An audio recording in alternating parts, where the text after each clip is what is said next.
चलो कहां तक पढ़ लिया हमने? क्वेश्चंस कर लिए, ठीक है ना। न्यूमेरिकल वाला पार्ट हमारा क्या हो चुका है, देख चुके हैं। अब हम क्या कर रहे हैं, आगे बढ़ रहे हैं।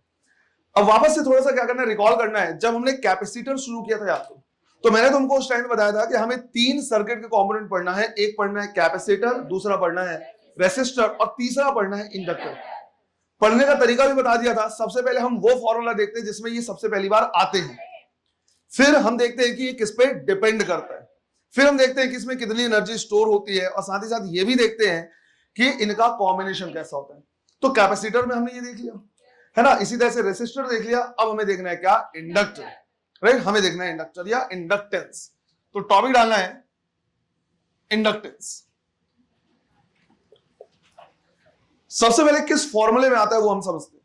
तो जैसे मान लो हमने यहां पे कोई वायर ले लिया और वायर में क्या हो रहा है, करंट फ्लो हो रहा है। इसके बगल में हमने क्या किया, कोई लूप ले लिया इस तरह से। तो एन टर्न्स भी हो सकते हैं, सिंगल टर्न भी हो सकता है। अब हमें पता है कि अगर यहां पे क्या हो रहा है, करंट फ्लो हो रहा है, तो इसकी वजह से मैग्नेटिक फील्ड होगा, और मैग्नेटिक फील्ड होगा तो उसमें मैग्नेटिक फ्लक्स क्या होगा, लिंक होगा। हम कहेंगे कि कितना फ्लक्स लिंक है, ये डायरेक्टली प्रोपोर्शनल होता है कि कितना करंट फ्लो हो रहा है। जितना ज्यादा करंट फ्लो होगा उतना ही ज्यादा इसके साथ फ्लक्स क्या होगा, लिंक होगा। अगर इसमें n नंबर ऑफ टर्न्स है तो इसका जो फ्लक्स होगा वो n टाइम्स हो जाएगा।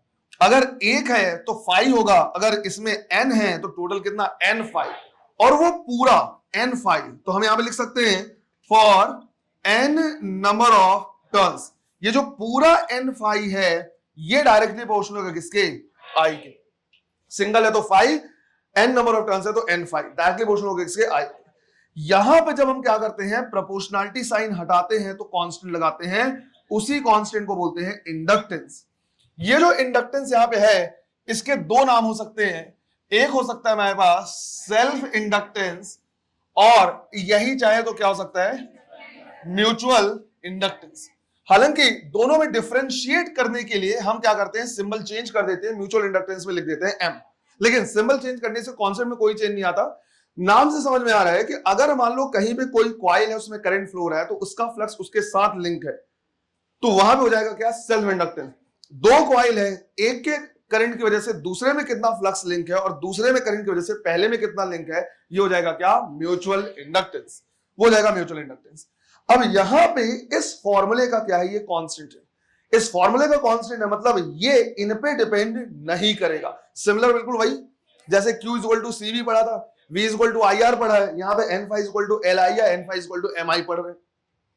ये इन पे डिपेंड नहीं करेगा, ये बाकी फैक्टर्स इस पे डिपेंड कर सकते हैं, ये इन पे डिपेंड नहीं करेगा। तो किस पे डिपेंड करेगा, हमें वो क्या करना है, जानना है। अगर हम इसके यूनिट की बात करें तो जो यूनिट होता है वो होता है क्या, हेनरी। रिप्रेजेंट करेंगे किससे, H से। अब हमें क्या करना है, ये जानना है कि भाई जो सेल्फ इंडक्टेंस है या म्यूचुअल इंडक्टेंस है, ये किन फैक्टर्स पे डिपेंड करेगा। जैसे हमने क्या किया था, पढ़ा था Q इक्वल टू CV। हमने बोला कि जो कैपेसिटेंस है वो चार्ज या पोटेंशियल पे डिपेंड नहीं करेगा, बल्कि चार्ज पोटेंशियल कैपेसिटेंस पे डिपेंड कर सकता है। फिर हमने कहा कि भाई जो कैपेसिटी है वो एक्चुअली किस पे डिपेंड करेगा। तो वहां पे सवाल आया कि भाई कैपेसिटर अलग अलग टाइप के हो सकते हैं, जैसे स्फेरिकल कैपेसिटर हो सकता है, पैरेलल प्लेट हो सकता है, सिलेंड्रिकल हो सकता है। इसमें भी हमारे सिलेबस में पैरेलल प्लेट कैपेसिटर ही सबसे मेन है, साथ साथ स्फेरिकल भी आता है। सिलेंड्रिकल कैपेसिटर हमारे सिलेबस में नहीं है।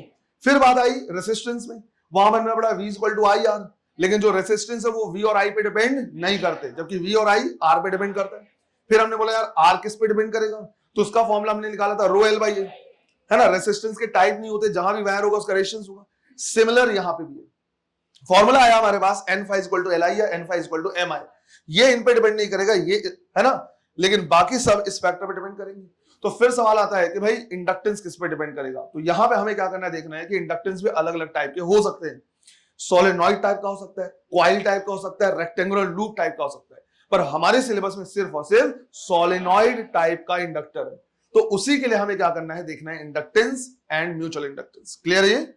पहले इसको नोट कर लो, क्योंकि उसके लिए डेरिवेशन के लिए पूरा स्पेस चाहिए होगा। देखो, तो यहां पे हमें क्या करना है, देखना है कि M या L किस पे डिपेंड करता है। तो जो डेरिवेशन वाला पार्ट हम देख रहे हैं वो म्यूचुअल इंडक्टेंस के लिए देख रहे हैं, और म्यूचुअल इंडक्टेंस से ही हम क्या करेंगे, सेल्फ इंडक्टेंस वाले टर्म को क्या करेंगे, निकाल लेंगे उसी से। तो डेरिवेशन हम देख रहे हैं किसके लिए, म्यूचुअल इंडक्टेंस के लिए। अगेन डेरिवेशन वाले पार्ट से ज्यादा तुमको बॉदर होने की जरूरत नहीं है, जो एंड रिजल्ट आएगा उसको क्या करना, ध्यान रखना है ना, क्योंकि डेरिवेशन तुमसे तो पूछेगा नहीं, पर फिर भी क्या करना है, समझना है कि आया कैसे है। तो यहां पे हम क्या कर रहे हैं, टॉपिक डाल रहे हैं म्यूचुअल इंडक्टेंस। म्यूचुअल इंडक्टेंस, और नाम से समझ में आ रहा है एक कॉइल की वजह से दूसरे कॉइल में, या एक लूप की वजह से दूसरे लूप में, पर हमारे पास जो सिलेबस में है वो सिर्फ और सिर्फ कैसा है, सोलेनॉइड टाइप का है। तो पहले समझ लेना, बाद में आराम से नोट कर लेना। तो लेट्स से हमने यहां पे क्या लिया, एक इस तरह का कॉइल ले लिया है ऐसे, ये लेट्स से इसको हमने मान लिया ये है हमारा कॉइल नंबर 1। इसी तरह से यहां पे हमने क्या किया, एक दूसरा कॉइल ले लिया ऐसे, ये हमारा क्या है, सेकंड कॉइल, राइट। हमने कहा कि भाई ये हो गया इसका कॉमन एक्सेस, ये हो गया हमारा क्या, कॉमन एक्सेस, जिसमें लेट्स से हमने बोल दिया कि भाई इसमें करंट फ्लो रहा है कितना, I1, और छोटे वाले का या अंदर वाले का जो रेडियस है ये हमने मान लिया क्या, R1। इसी तरह से बाहर वाले में जो करंट फ्लो हो रहा है वो हो रहा है कितना, I2, और बाहर वाले का रेडियस हमने मान लिया क्या, R2। इसी तरह से हमने ये भी अज्यूम कर लिया कि भाई इनका जो कॉमन लेंथ है वो हो गया क्या, L। फिर यहां में सवाल आता है कि सर अगर मान लीजिए जो अंदर वाला कॉइल है वो यहां तक गया तो लेंथ किसका लेंगे। तो यहां पे हमें क्या करना है, समझना है कि अगर मान लो ऐसा हुआ कि ये वाला अंदर वाला कॉइल यहां तक गया है, तो ये वो पार्ट है जिसमें म्यूचुअल इंडक्शंस नहीं हो सकता, उसके सराउंडिंग में कुछ है ही नहीं। तो अल्टीमेटली भले अंदर वाला जो कॉइल है वो यहां तक गया है, इफेक्टिव लेंथ हमें यही लेना पड़ेगा। इसी तरह से होता है कि सर मान लीजिए अंदर वाला कॉइल सिर्फ इतने ही में है, तो अगर अंदर वाला कॉइल सिर्फ इतने में है तो जो बाहर वाला इतना रिमेनिंग बचा उसका कोई रोल नहीं, तो इफेक्टिव लेंथ इतना ही लेना पड़ेगा। तो हमेशा लेंथ हम कौन सा लेते हैं, कॉमन, जितने टाइम में जितने में वो क्या है, ओवरलैप कर रहा है, वही हमारा क्या हो जाएगा, कॉमन लेंथ हो जाएगा। अब अगर मुझे म्यूचुअल इंडक्टेंस फर्स्ट में देखना है तो देखना पड़ेगा किससे, सेकंड से, तब तो म्यूचुअल कहलाएगा। और अगर सेकंड में देखना है तो किसकी वजह से देखना पड़ेगा, फर्स्ट। दोनों को 1 बाय 1 क्या करेंगे, चेक करेंगे। सबसे पहले हम देख रहे हैं mutual induction on first coil due to second. यहां पे हम क्या करेंगे, दो फॉर्मूला यूज करेंगे। एक फॉर्मूला जो आज सीखा है, जब हम फर्स्ट में देखेंगे तो हम लिखेंगे N1 phi1, हम लिखेंगे N1 phi1। तो N phi is equal to Mi सीखा है, यहां पे हम लिखेंगे mutual inductions on 1 due to 2, या ऑन 1 विद रिस्पेक्ट टू 2, ऐसे बोल सकते हैं। लेकिन करंट किसका लेंगे, सेकंड वाले का, तो यहां पे हम लिखेंगे क्या, I2। ये हो गया हमारे पास इक्वेशन नंबर 1। तो एक हमने आज सीख लिया N1 phi1 को इस तरह से लिखना। इसी तरह से इसी N1 phi1 को हम लिखने का तरीका और हो सकता है, जैसे ये क्या है, नंबर ऑफ टर्न्स, मैं इसको लिख सकता हूं नंबर ऑफ टर्न्स पर यूनिट लेंथ इनटू इसका खुद का लेंथ। स्मॉल n क्या होता है, कैपिटल N बाई L, तो ये कितना हो जाएगा, n इंटू L। क्लियर है। दूसरा फ्लक्स हमने सीखा है BA cos थीटा, ये फॉर्मूला भी हमने सीखा है, तो वो भी हम लिखेंगे। तो हम लिखेंगे मैग्नेटिक फील्ड, लेकिन सिंस हम म्यूचुअल इंडक्शन देख रहे हैं, मैग्नेटिक फील्ड किसका लेंगे, दूसरे वाले का।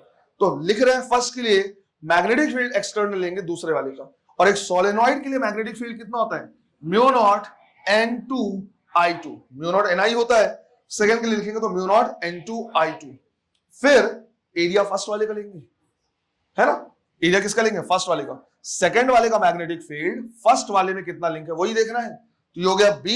फिर एरिया लिखेंगे तो एरिया कितना जाएगा, पाई R2 स्क्वायर। फिर लेना है क्या, एंगल। अब समझो बेटा, ये हमारा क्या हो जाएगा, यहां से परपेंडिकुलर ऐसे डायरेक्शन में क्या होगा, एरिया वेक्टर। और सोलेनॉइड का मैग्नेटिक फील्ड भी क्या होता है, सेम डायरेक्शन में होता है। तो जैसे एरिया वेक्टर है वैसे यहां पे क्या हो जाएगा, मैग्नेटिक फील्ड भी। तो दोनों के बीच का एंगल कितना, 0 डिग्री। तो हमें यहां पे क्या लिखना पड़ेगा, cos 0 डिग्री, राइट। ये हो गया हमारे पास सेकेंड इक्वेशन, जिसमें ध्यान रखना है ये वाला पार्ट हमारा क्या है, N1, ये क्या है, B2, और अच्छा यहां पे कुछ गलत लिख दिया, R1 लिखना पड़ेगा, है ना, पहले वाले का। तो ये हो गया हमारा एरिया, समझ में आया। तो BA cos थीटा। अब हम कहेंगे कि देखो दोनों इक्वेशन क्या है, सेम है, तो दोनों इक्वेशन को हम यहां पे क्या कर रहे हैं, इक्वेट कर दे रहे हैं, दोनों को इक्वेट कर दिया। हमने लिखा equation number 1 is equal to equation number 2। Left hand side में हम लिख रहे हैं M12I2, राइट हैंड साइड में इस पूरे टर्म को थोड़ा सा रीअरेंज करके लिख रहे हैं म्यू नॉट N1 N2, उसके बाद करंट कितना है, I2 मल्टीप्लाइड बाय ये लेंथ नहीं छोड़ना, ये लेंथ हो गया L, और पाई R1 स्क्वायर, cos 0 की वैल्यू कितनी होगी 1।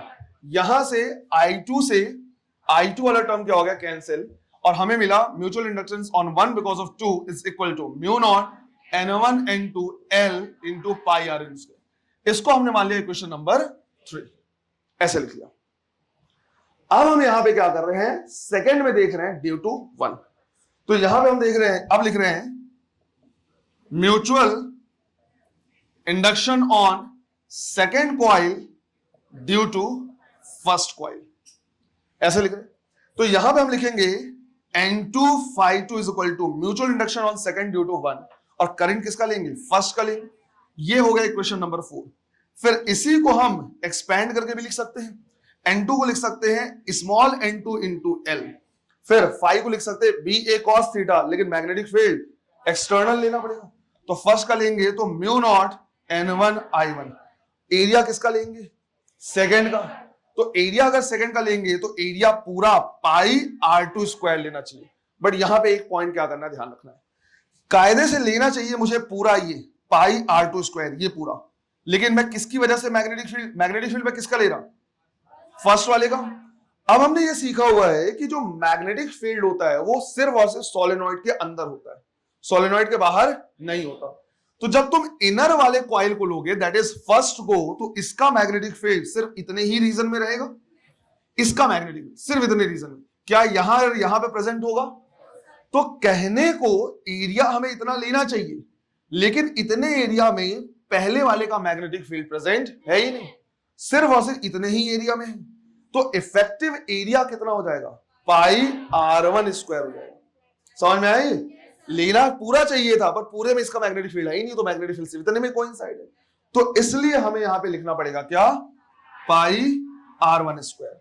और ध्यान रखना है, इसको मैं इंपॉर्टेंट मार्क इसलिए कर दे रहा कि कहीं पढ़ते हुए ऐसा ना लगे तुमको कि मिसप्रिंट हो गया, जल्दी जल्दी में गलत लिख दिया है ना, ऐसा भी हो सकता है। तो ये गलत नहीं लिखा, ये सही लिखा हुआ है, और मल्टीप्लाइड बाई cos 0 उतना ही हो जाएगा। ये मान लिया equation number 5। Again equation number 4 और 5 क्या है, सेम है, तो यहां पे हम दोनों को इक्वेट कर सकते हैं। Equation number 4 is equal to equation number 5, दोनों को इक्वेट करेंगे तो M21 I1 is equal to, इसको सही से रीअरेंज करें, mu naught N1 L2 L pi R1 square, और साथ ही साथ I1 भी है, क्या कैंसिल हो जाएगा, I1 से I1।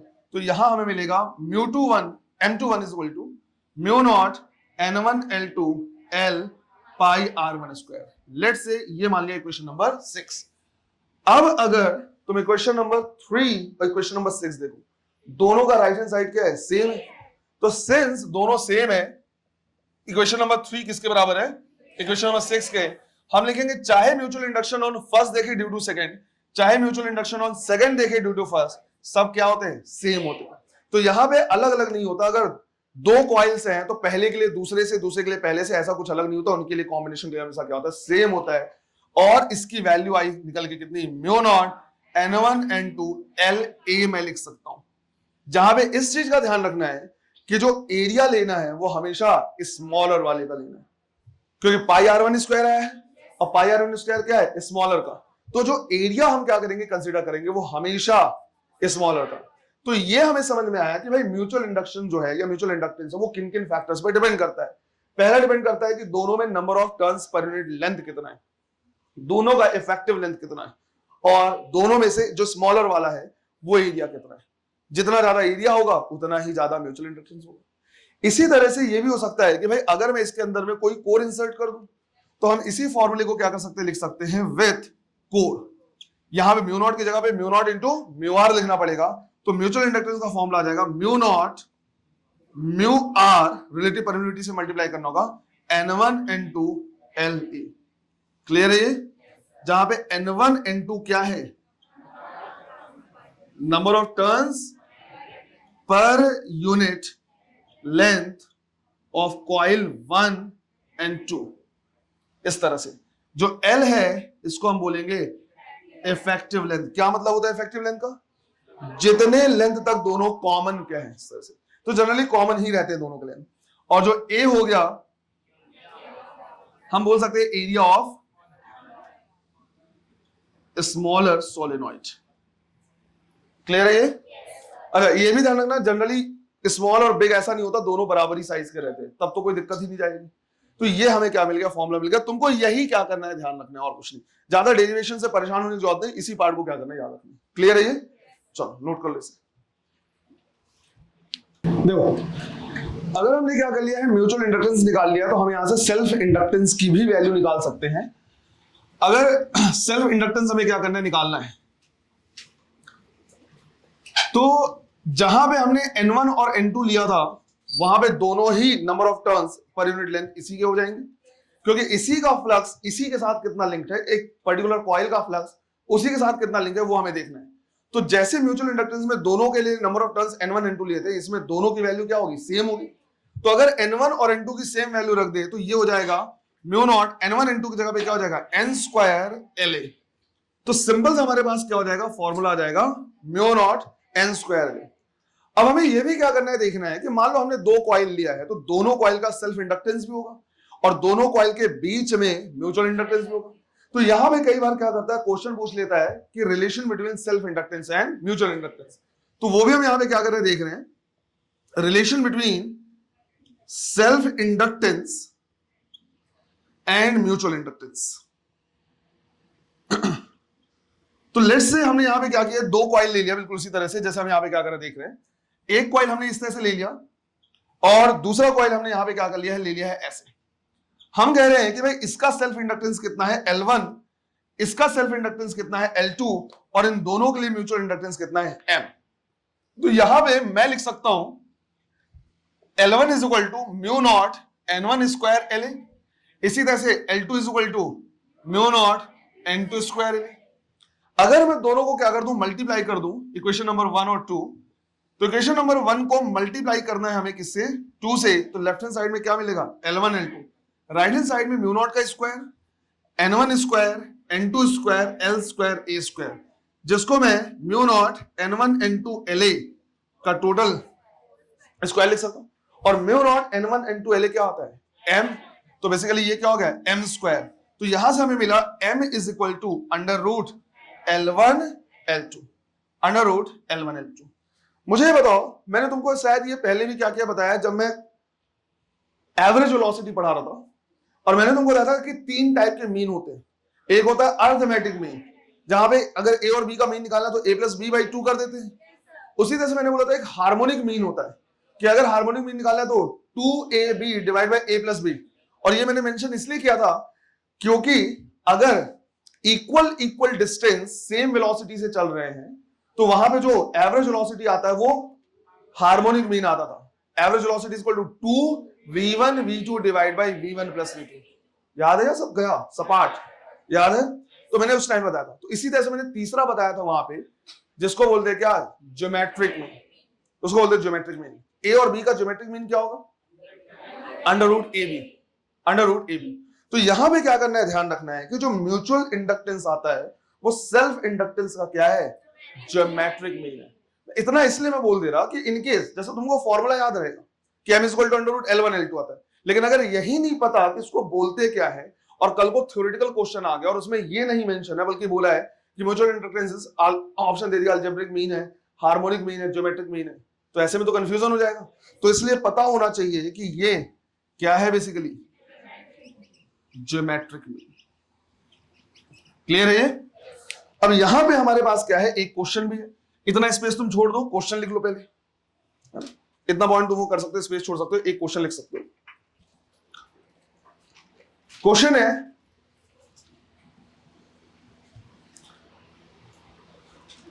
if the length of a coil or solenoid लिख लो, if length of a solenoid is doubled, keeping the number of turns constant, keeping the number of turns constant, then self-inductance will,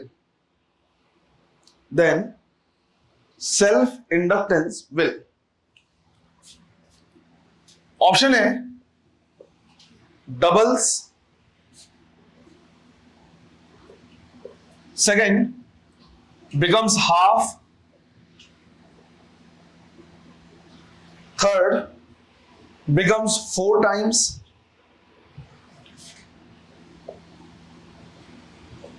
becomes 4 times, fourth becomes 1/4,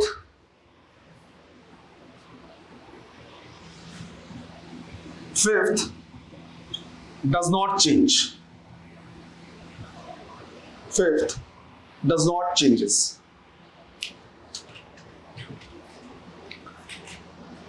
अगर length of solenoid क्या कर दें हम double कर दें तो उसका जो सेल्फ इंडक्टेंस होगा वो क्या होगा, ये पूछा हुआ है।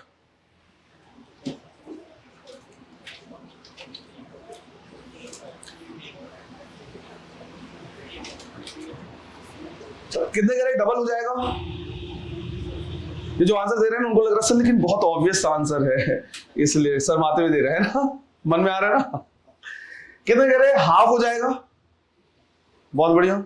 कितने करें 4 टाइम्स 1/4, नो चेंज है। ये मुझे एक्सप्लेन करो भाई कैसे आधे नो चेंज कैसे बेटा?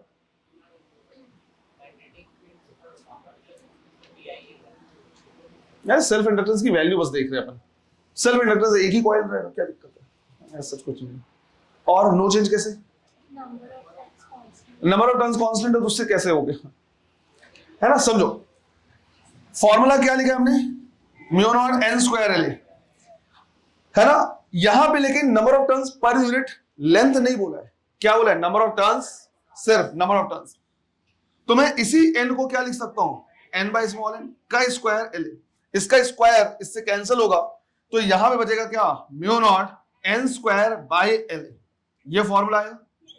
और since number of turns constant बोला हुआ है हम लिखेंगे एल क्या हो जाएगा, inversely proportional to small L. अगर यही क्वेश्चन बोलता नंबर ऑफ टर्न्स पर यूनिट लेंथ कांस्टेंट है तो हम बोलते हैं ये डायरेक्टली प्रोपोर्शनल होता, और अगर नंबर ऑफ टर्न्स कांस्टेंट है तो क्या है, इनवर्सली प्रोपोर्शनल। तो अगर इसको डबल करेंगे तो ये क्या हो जाएगा, हाफ हो जाएगा।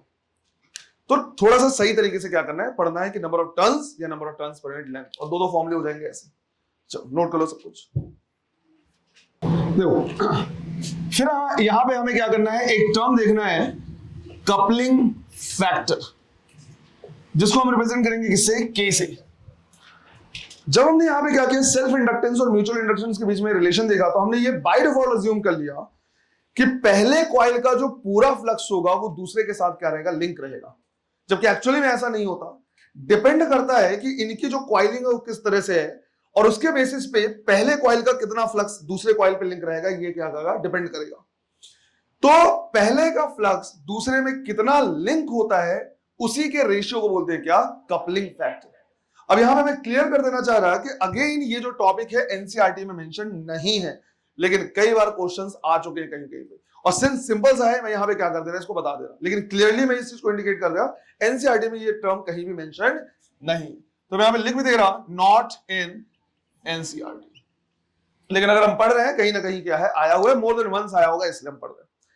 तो कपलिंग फैक्टर सीधा सीधा क्या है, ये है कि flux linked with secondary coil divide by flux linked by या लिंक्ड विथ प्राइमरी कॉइल। और इसका जो हम क्या करेंगे यूज देखेंगे, ये ट्रांसफॉर्मर के टाइम पे भी हमें क्या करना होगा, देखना होगा ट्रांसफॉर्मर में क्या होगा, इसका यूज होगा। तो इन्हीं का जो रेशियो होता है वो क्या होता है, कपलिंग फैक्टर। और कपलिंग फैक्टर की मैक्सिमम वैल्यू कितनी हो सकती है, 1। भाई जितना भी है अगर 100% लिंक हो जाए तो दोनों इक्वल हो जाएंगे। तो जो कपलिंग फैक्टर की वैल्यू होती है वो लेस देन और इक्वल टू 1 और ग्रेटर देन और इक्वल टू 0। तो 0 से लेके कहां तक होता है, 1 तक होता है। कब कब 1 होगा, कब लेस देन 1 होगा और कब 0 होगा, ये तीनों केस हम क्या करेंगे, देखेंगे। तो पहला केस है, हम ये चाह रहे हैं कि प्राइमरी कॉइल का पूरा फ्लक्स सेकेंडरी कॉइल के साथ क्या रहे, लिंक रहे। उसके लिए जो इनकी कॉइलिंग होनी चाहिए वो कॉइलिंग इस तरह से होनी चाहिए। जैसे मान लो ये हो गया हमारे पास क्या, प्राइमरी कॉइल, तो जो सेकेंडरी कॉइल है वो इसी के साथ साथ क्या होना चाहिए, पूरे लिंक होना चाहिए। इनफैक्ट इसकी इफेक्टिविटी को, इफेक्ट को और बढ़ाने के लिए, राइट, हम यहां पे क्या करते हैं, फेरोमैग्नेटिक कोर इंसर्ट कर देते हैं। फेरोमैग्नेटिक कोर का काम होता है जो भी मैग्नेटिक फील्ड बाहर जा रहे हैं उसको क्या करेंगे, बांध के रखेंगे। तो जितना प्राइमरी कॉइल में फ्लक्स होगा वो पूरा का पूरा लिंक हो सकता है किसके साथ, सेकेंडरी कॉइल में। इस तरह के कॉइलिंग में के की वैल्यू कितनी होती है, 1 होती है। सेकेंड केस हम क्या कर रहे हैं, देख रहे हैं जिसमें k की वैल्यू क्या होती है, लेस देन 1। सेकेंड केस जिसमें k की वैल्यू लेस देन 1 होगा। अगर मान लो ऐसा हुआ कि एक कॉइल हमारे पास इस तरह से रखा हुआ है और दूसरा कॉइल हमने उसके ऊपर लपेटा नहीं है बल्कि ऐसे अगल बगल में रखे हुए, ये हमारे पास हो गया क्या, प्राइमरी कॉइल, ये हो गया क्या, सेकेंडरी कॉइल। ऐसे अरेंजमेंट में जनरली प्राइमरी कॉइल का 100% फ्लक्स सेकेंडरी कॉइल के साथ लिंक नहीं होता। या फिर मान लो ऐसा है कि हमारे पास क्या है, एक इस तरह का कोई फेरोमैग्नेटिक मटेरियल हमने ले लिया, एक कॉइल को हमने यहां पे क्या कर दिया, लपेट दिया, और दूसरे कॉइल को हमने ऐसे लपेटा हुआ। तो यहां से जो फ्लक्स निकलता है उसका कुछ पार्ट इसमें क्या करता जाता है, ये हमारा हो गया क्या, प्राइमरी कॉइल, और ये हो गया सेकेंडरी कॉइल। ऐसे अरेंजमेंट में के की वैल्यू जनरली लेस देन 1 होता है। कई ऐसे भी केस होंगे जिसमें प्राइमरी कॉइल का कोई भी फ्लक्स सेकेंडरी कॉइल में लिंक नहीं हो पाएगा, इसमें क्या होगा, के की वैल्यू 0। जैसे मान लो अगर ऐसा है, इस तरह का अरेंजमेंट ले ले कि प्राइमरी कॉइल हमारे पास क्या है, यहां पे है, और जो सेकेंडरी कॉइल है वो ऐसे रखा हुआ है, तो इसका जो भी फ्लक्स निकलेगा उसमें लिंक नहीं हो पाएगा। तो अगर ऐसा बोल दिया कि भाई ये प्राइमरी कॉइल है, ये सेकेंडरी कॉइल है, तो यहां पे जो के की वैल्यू होगी क्या होगी, 0। अब अगर ये के पे डिपेंड कर रहा है तो म्यूचुअल इंडक्टेंस और सेल्फ इंडक्टेंस के बीच का जो एक्चुअल रिलेशन होता है वो होता है m is equal to k times under root L1 L2, क्योंकि under root L1 L2 secondary coil के साथ लिंक है, लेकिन अगर 100% नहीं है तो के टाइम्स हो जाएगा। तो एक्चुअल फॉर्मूला हमारे पास उस तरह से होता है। अब जनरली हम जितने भी अरेंजमेंट लेते हैं या जितने भी डेरिवेशन देखें वो इस तरह से, तो के की वैल्यू कितनी है, 1 है, तो m is equal to under root L1 L2 हो जाएगा। लेकिन अगर अरेंजमेंट इस तरह का है तो म्यूचुअल इंडक्टेंस क्या होगा, थोड़ा सा कम होगा, के की वैल्यू कम होने की वजह से। क्लियर है ये? इसको भी क्या कर लेना है, नोट कर लेना साथ में। देखो तो नेक्स्ट हमें क्या करना है, ये देखना, हमने ये समझ लिया कि भाई जो इंडक्टेंस है वो किन फैक्टर्स पे डिपेंड कर रहा है। फिर हमें ये देखना है कि एक इंडक्टर के लिए वोल्टेज की वैल्यू कितनी होगी, कितना ईएमएफ कंज्यूम करेगा या कितना प्रोवाइड करेगा। तो यही हमने क्या किया, पहले भी पढ़ा है। कैपेसिटर के लिए जो वोल्टेज होता है वो कितना होता है, Q/C, राइट। रेसिस्टेंस के लिए I/R। यहां पे हमें देखना है कि इसके लिए कितना ईएमएफ होगा। तो यहां पे हम लिख रहे हैं ईएमएफ इंड्यूस्ड, कि कितना ईएमएफ यहां पे क्या होगा, इंड्यूस होगा। तो हमने यहां पे क्या किया है, फॉर्मूला सीखा है कि फैराडेज लॉ ऑफ ईएमआई के according E is equal to क्या लिखते हैं, -N d∅dt। और यहां पे हमने सीखा है कि टोटल जो फ्लक्स होगा वो Li या Mi के बराबर होगा। अब अभी तक हम ये कह रहे हैं कि यार करंट चेंज नहीं हो रहा है, करंट चेंज नहीं होगा तो फ्लक्स चेंज नहीं होगा, और फ्लक्स अगर चेंज नहीं होगा तो कोई ईएमएफ इंड्यूस नहीं होगा। बट लेट्स से हमने बोला कि यार ये करंट चेंज होने लगे, अल्टरनेटिंग करंट अगर कहीं पे है तो वो क्या होने लगेगा, चेंज ही होने लगे। अब अगर करंट चेंज होने लगेगा तो फ्लक्स चेंज होने लगेगा। तो यहां पे हम क्या करेंगे, लिखेंगे N d∅dt is equal to L di/dt। दोनों साइड अगर हम टाइम के साथ टाइम के रिस्पेक्ट में क्या करें, डिफरेंशिएट कर दें, तो N d∅dt is equal to लिख सकते हैं L di/dt। L चेंज नहीं होगा टाइम के साथ, N चेंज होना नहीं है, फ्लक्स और करंट चेंज हो सकते हैं। ये हो गया हमारा सेकंड इक्वेशन। अब अगर मैं इस पूरे N d∅dt की वैल्यू यहां पे पुट कर दूं तो ईएमएफ आ जाएगा क्या, -L di/dt। तो किसी भी इंडक्टर के लिए जो ईएमएफ की वैल्यू होती है वो कितनी होती है, -L di/dt। ये तभी काम करता है जब वहां पे क्या हो, करंट चेंज हो। अब यहां पे दोनों चीजें हो सकती हैं। अगर कहीं पे करंट क्या हो रहा है, बढ़ रहा है, तो डी की वैल्यू पॉजिटिव होगी। डी की वैल्यू पॉजिटिव तो ईएमएफ ओवरऑल क्या होगा, नेगेटिव। मतलब जहां पे भी इंडक्टर लगा होगा उतना ईएमएफ क्या कर लेगा, कंज्यूम कर लेगा, उतना क्या कर लेगा, पोटेंशियल ले लेगा। और अगर ऐसा हुआ कि करंट कम हो रहा है तो डी की वैल्यू क्या हो जाएगी, नेगेटिव। ये नेगेटिव और नेगेटिव क्या हो जाएगा, पॉजिटिव। तो वहां पे जो ईएमएफ होगा वो ऐड हो जाएगा, उतनी वैल्यू क्या कर देगा, इंक्रीज कर देगा। ये सेम हम पूरा सर्कल कंप्लीट करके कहां पे आ गए, जब कैपेसिटर में सबसे पहली बार इस चीज को सीख रहे थे कि कैपेसिटर और रेसिस्टेंस हमेशा पोटेंशियल क्या करते हैं, कंज्यूम करते हैं, हमेशा माइनस ही होगा। कैपेसिटर लेगा -Q/C, उतना कंज्यूम कर लेगा, और जो क्या बोलते हैं रेसिस्टर होगा वो IR के बराबर कंज्यूम करेगा। बट इंडक्टर अकेला ऐसा है जो पोटेंशियल को दे भी सकता है और ले भी सकता है। और किस पे डिपेंड करेगा, करंट बढ़ रहा है या घट रहा है। बढ़ेगा तो लेगा, बढ़ने नहीं देगा, घटेगा तो देगा, घटने नहीं देगा। यही इसकी प्रॉपर्टी होती है। बढ़ रहा है तो बढ़ने नहीं देना, घट रहा है तो घटने नहीं देना। चेंज का अपोज करना। ऐसे ही चेंज का अपोज न्यूटनियन मैकेनिक्स में भी कोई है जो करता है, दैट इज इनर्शिया। याद आ रहा है मास? ये भी वही काम है, रुका हुआ है तो मोशन नहीं करने देगा और मोशन कर रहा है तो रुकने नहीं देगा। इंडक्टर को मैकेनिकल इक्विवेलेंट ऑफ इनर्शिया बोला जाता है, रेसिस्टेंस को मैकेनिकल इक्विवेलेंट ऑफ फ्रिक्शन बोला जाता है। जैसे फ्रिक्शन का काम होता है एनर्जी का लॉस कराना, जिधर भी जाएगा उसका अपोज करेगा, उसी तरह से रेसिस्टेंस का भी काम होता है एनर्जी का लॉस कराना, करंट चाहे कैसे भी फ्लो। जिस तरह से इनर्शिया हमेशा क्या करता है, अपोज करता है चेंज का, रुका है तो मोशन का अपोज करेगा, मोशन में है तो रुकने का अपोज करेगा, बिल्कुल वैसे ही इंडक्टर क्या करता है, चेंज का अपोज कर रहा है, बढ़ रहा है तो बढ़ने नहीं देगा, घट रहा है तो घटने नहीं देगा। समझ में आ रही है ना, उसमें परेशान होने की जरूरत नहीं। जब हम अल्टरनेटिंग करंट पढ़ेंगे तो वहां पे एक तरफ पूरा इलेक्ट्रिकल कंपोनेंट और एक तरफ मैकेनिकल कंपोनेंट को हम क्या करेंगे, पूरा वहां पे चेक करेंगे, पूरे के पूरे को कंपैरिजन देखेंगे जब हम पढ़ेंगे एलसी ऑसिलेशन। क्लियर है ये? दूसरा, इसी चैप्टर में एडी करंट करके भी क्या है टॉपिक है, लेकिन मैं एडी करंट को यहां नहीं पढ़ाता, मैं ट्रांसफार्मर के बाद पढ़ाता हूं। तो ये नहीं सोचना है कि तुम्हारा कोई टॉपिक छूट गया है, टॉपिक एक इधर उधर हो सकते हैं, शफल हो सकते हैं, लेकिन टॉपिक एनसीईआरटी के हिसाब से कुछ भी नहीं छूटा है। क्लियर है ये? तो एडी करंट दिया तो किसमें है, यहां दिया हुआ है, लेकिन मैं जब ट्रांसफार्मर क्या करूंगा पढ़ाऊंगा तो उसके बाद वहां पे बता दूंगा कि एडी करंट होता क्या है। क्लियर है ये?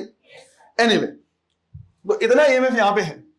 अब जब हमने क्या किया था, कैपेसिटर रेजिस्टेंस पढ़ा था, तो हमने ये भी देखा था कि भाई कितनी एनर्जी स्टोर कर सकते हैं, कितनी एनर्जी लॉस होती है। तो यहां भी हमें क्या करना है, देखना है कि इंडक्टर में कितनी एनर्जी क्या होगी, स्टोर होगी। तो यहां पे हम क्या कर रहे हैं, देख रहे हैं energy stored in an inductor. सबसे पहले तो ये ध्यान रखना है कि एक इंडक्टर में एनर्जी किस फॉर्म में स्टोर होता है।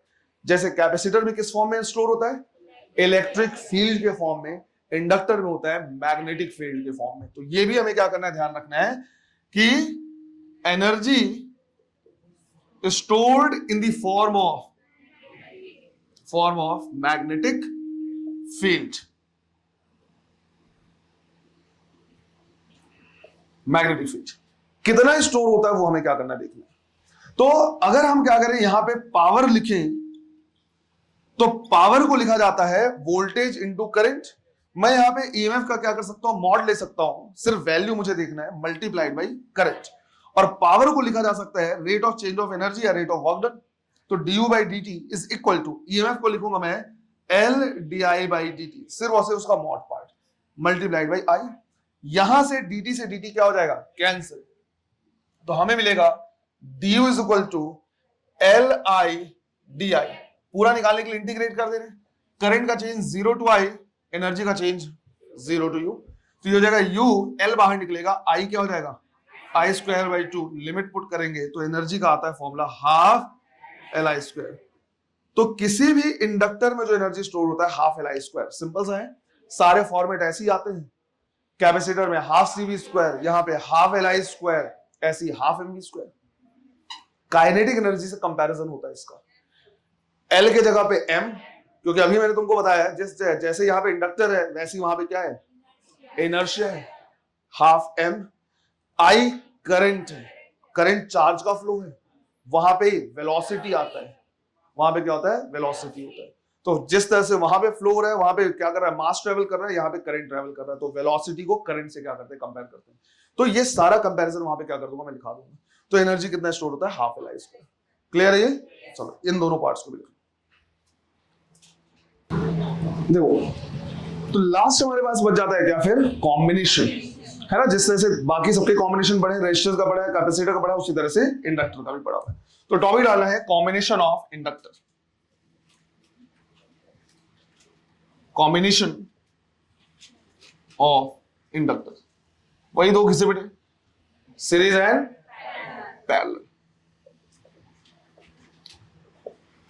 पहले हम देख रहे हैं सीरीज कॉम्बिनेशन। लेट्स से हमारे पास क्या है, दो इंडक्टर इस तरह के, जिनको हमने क्या कर दिया, सीरीज में लगाया हुआ है। हम यहां पे कह रहे हैं कि एक का इंडक्टेंस है कितना, L1, दूसरे का कितना है, L2। इसके अक्रॉस पोटेंशियल डिफरेंस है E1, इसके अक्रॉस है E2। हम ये चाहते हैं कि इन दोनों को हटा के हम क्या करें, एक इंडक्टर से रिप्लेस कर दें। तो इसकी जो वैल्यू हो जाएगी वो कितनी हो जाएगी, L इक्विवेलेंट, और उसी की वैल्यू हमें क्या करनी, निकालनी है। इसके अक्रॉस पोटेंशियल ईएमएफ होगा कितना, E। अब अगर हम क्या करें, देखिए तो सीरीज में हम बोल सकते हैं कि भाई ईएमएफ कितना होगा, E1 प्लस E2। अगर मुझे इसके लिए क्या करना है, टोटल ईएमएफ लिखना है, तो मैं लिख सकता हूं minus L equivalent DI by dt। इनके लिए अगर हम लिखें तो जो करंट इसमें जा रहा है वही करंट इसमें जाएगा, तो जितना करंट का change with respect to time इसके लिए होगा उतना ही चेंज इसके लिए होगा, तो करंट का चेंज दोनों के लिए क्या होगा, सेम होगा। E1 को लिखेंगे minus L1 D by D T और इसे minus L2 D by D T. हर जगह से minus D by D T वाला टर्म क्या हो जाएगा, कैंसिल। तो ये पूरा टर्म अगर क्या हो जाएगा, कैंसिल, तो हमारे पास बचेगा L equivalent is equal to L1 plus L2 plus L3 and so on. बिल्कुल वैसा ही आ रहा है जैसे रेसिस्टेंस के। अब जितनी प्रॉपर्टी हमने वहां पे पढ़ी थी और क्या पढ़ा था कि अगर हम n सिमिलर टाइप्स के इंडक्टर लगा दें तो n टाइम्स हो जाएगा, जो रिजल्टेंट होगा वो इन सबसे क्या होगा, ज्यादा होगा, वो एज इट इज यहाँ पे एप्लीकेबल होगा, क्योंकि सिर्फ सिंबल ही तो बदला है, रिजल्टेंट जो इक्वेशन हमारा वो तो सेम है, तो जैसे क्वेश्चन वहां थे वैसे ही क्वेश्चन यहाँ पे होंगे। इसी तरह से दूसरा हमारे पास क्या हो सकता है, पैरेलल कॉम्बिनेशन। तो सेकंड हमारे पास हो जाएगा पैरेलल कॉम्बिनेशन। पैरेलल कॉम्बिनेशन में ऐसे ले लिया कि हमारे पास क्या है, दो इंडक्टर इस तरह के हैं, दोनों इस तरह से क्या है लगे हुए, ये हो गया L1, ये हो गया L2। अब दोनों के अक्रॉस जो पोटेंशियल डिफरेंस होगा वो क्या होगा, सेम होगा। हम चाह रहे हैं कि भाई इसको हम क्या कर दे, रिप्लेस कर दे किसी एक इंडक्टर से, तो L इक्विवेलेंट हमें क्या करना है, निकालना है। अब इसमें समझना है कि अगर इसमें करंट फ्लो रहा है कितना, I, यहां से करंट फ्लो रहा है I, तो ये दोनों में क्या हो जाएगा, डिवाइड हो जाएगा I1 और I2। हम यहां पे लिख सकते हैं क्या, I is equal to I1 plus I2। अब अगर मान लो टाइम के साथ ये चेंज होने लगे, दोनों साइड डिफरेंशिएट कर दें, तो di by D t is equal to di1 by D t plus di2 by D T. और हमने सीखा है कि EMF इज इक्वल टू क्या होता है, minus L D I by D T. तो di बाई डी टी कितना हो जाएगा, minus E divide by L. तो इसके लिए लिखेंगे हम minus E divide by L equivalent, इसके लिए minus E divide by L1 और इसके लिए minus E divide by L2। हर जगह से माइनस ई क्या हो जाएगा, कैंसिल, और हमें मिलेगा 1 upon L equivalent is equal to 1 upon L1 plus 1 upon L2 and so on. Again जैसे रेजिस्टेंस का पैरेलल कॉम्बिनेशन आता था बिल्कुल वैसे ही। तो अगेन जो प्रॉपर्टी वहां पे एप्लीकेबल थी वही यहां पे भी एप्लीकेबल होगा। क्या था कि अगर n सिमिलर इंडक्टर हम पैरेलल लगा दे तो L बाई n हो जाएगा, जो रिजल्टेंट होगा वो इनसे सबसे क्या होगा, कम होगा। अगर दो इंडक्टर पहले में लगाया तो L equivalent L1 L2 divide by L1 plus L2। Simple सा। मुझे बताओ टोटल कितने टाइप के कॉम्बिनेशन हमने फिजिक्स में देखे, टोटल 4 कॉम्बिनेशन। टोटल 4 कॉम्बिनेशन किसका किसका, स्प्रिंग कांस्टेंट का, कैपेसिटर का, रेसिस्टर का, इंडक्टर। सबसे पहले क्या पढ़ा था हमने, स्प्रिंग कांस्टेंट, सबसे पहले वही पढ़ा था क्योंकि 11th के एसएचएम में ही आ गया था। फिर हमने पढ़ा है क्या, कैपेसिटर। ध्यान रखना है ये दोनों बिल्कुल एक जैसे। सबसे पहले पढ़ा था स्प्रिंग, फिर पढ़ा है कैपेसिटर, दोनों एक जैसे हैं। कहने का मतलब है दोनों का सीरीज कॉम्बिनेशन एक जैसा है और दोनों का पैरेलल कॉम्बिनेशन एक जैसा है। जैसे इसके लिए 1 upon C equivalent is equal to 1 upon C1 है ना, किसमें लिखते हैं हम, सीरीज में। तो यहां भी सीरीज में 1 upon K equivalent is equal to 1 upon K1 plus K2। और बाद में क्या पढ़ा है, रेसिस्टर और उसके बाद इंडक्टर, इन दोनों का कॉम्बिनेशन एक जैसा है, तो याद रखने में भी आसानी रहेगी, है ना। किस पहले पढ़ा था स्प्रिंग, फिर पढ़ा है कैपेसिटर, वो दोनों एक जैसे, रेसिस्टर और इंडक्टर ये दोनों एक जैसे। अब यहाँ पे कॉम्बिनेशन के क्वेश्चन में एक भी नहीं कराऊंगा। रीजन क्या है यार, वही चीज को बार बार रिपीट करके क्यों करना है, समझ में आ रहा है। तो कॉम्बिनेशन के क्वेश्चन हम बिल्कुल भी नहीं करेंगे क्योंकि वही चीज बार बार रिपीट हो रही है, हमको आ गया कॉम्बिनेशन कैसे निकालना है। हम क्वेश्चन करेंगे किस पे, जो इंडक्टर के क्या है, कितनी एनर्जी स्टोर हो रही है, साथ ही साथ कितना करंट फ्लो हो सकता है, कितना एनर्जी स्टोर हो रहा है, उसके साथ साथ कितना EMF क्या करेगा, यूज करेगा, ये सब कुछ। तो इन पे हम क्या करेंगे, क्वेश्चंस करेंगे कल वाली क्लास में। नेक्स्ट क्लास में हम क्या करेंगे, इन पे क्वेश्चंस करेंगे। ये भी ध्यान रखना है कि पार्ट ऑफ द सर्किट में जब सॉल्व करवा रहा था सबसे पहली बार कैपेसिटर में, तो उसी टाइम पे मैंने इंडक्टर का भी क्या कर दिया था, क्वेश्चन करा दिया था। अब जितने स्टूडेंट्स को उस टाइम पे इंडक्टर में वोल्टेज कितना होता है, कितना पोटेंशियल कंज्यूम करता है, फॉर्मूला याद नहीं था, वो एक बार जाके वहां पे क्या कर ले, उसको रिवाइज कर ले, या वहां के क्वेश्चन को तुम चाहो तो यहां भी लिख सकते हो। क्लियर है ये। तो उसी टाइम पे मैंने तुमको एक कॉमन तरीका बता दिया था कि चाहे रेसिस्टर हो, चाहे कैपेसिटर हो, चाहे इंडक्टर, कैसे क्वेश्चन सॉल्व करना है। तो इंडक्टर के क्वेश्चन मैंने ऑलरेडी करवाए हुए हैं, जिनको उस टाइम पे हो सकता है फॉर्मूला याद नहीं हो, एक बार जाके क्या कर लेना, रिपीट कर लेना। बाकी आज जितना भी पढ़ा है इन पे हम क्या करेंगे, क्वेश्चन करेंगे कल वाली क्लास में, और कल ये कंप्लीट हो जाएगा। Except eddy current, eddy current हम क्या करेंगे, ट्रांसफार्मर के टाइम पे पढ़ेंगे। उसी तरह से एक और टर्म आता है ना, वो मैं कल बताऊंगा। उस वो जो है कनेक्टिंग लिंक है EMI और AC में, वो भी हम क्या करेंगे, कल देखेंगे। क्लियर? चलो, थैंक यू।